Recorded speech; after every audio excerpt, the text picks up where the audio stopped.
As you recall, 8 years ago this week, the Affordable Care Act became law.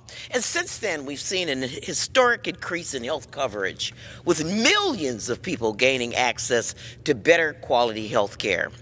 Under the ACA, we saw the non-elderly uninsured rate cut almost in half, from 18% to 9.4%. Individuals previously denied coverage due to pre-existing conditions saw life-changing improvements in benefits and coverages.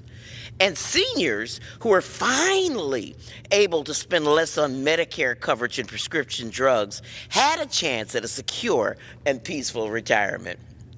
In my state alone, Wisconsin, 224,000 people became covered by ACA exchanges.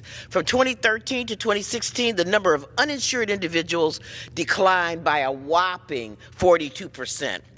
But we all know, Mr. Speaker, that hardworking Americans were taking advantage of this less expensive, superior health care coverage, while at the same time, the GOP embarked on their all-out war against the ACA. I mean, they took no prisoners, hell-bent on sabotaging, butchering, and repealing this law at the expense of our nation's most vulnerable. I mean, let's get down into the nitty-gritty depths of this depravity. How do you think, for example, Mr. Speaker, that the GOP, this Congress, is going to pay for the $1.8 trillion deficit hole created by these tax cuts for the richest Americans and for corporations? Mr. Speaker, you well know the answer. What we're going to do is plunder Medicare and Medicaid.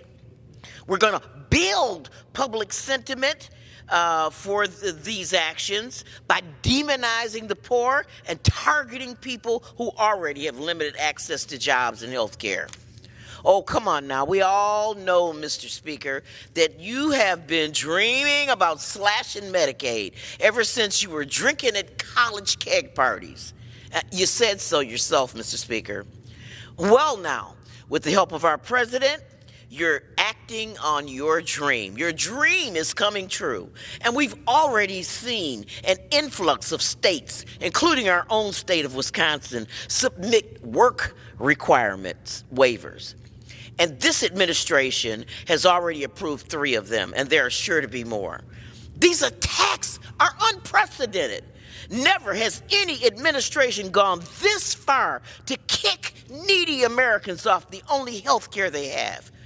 Our own state's governor, Scott Walker, is spearheading one of the most restrictive welfare reform proposals in the nation.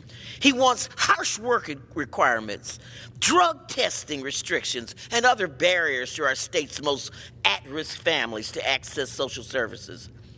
These folks that are being targeted are already struggling to find work, and they're marginally connected to the workforce. How does throwing them off health care help? I say we need to uphold the ACA. Thank you for your indulgence, Mr. Speaker, and I yield back.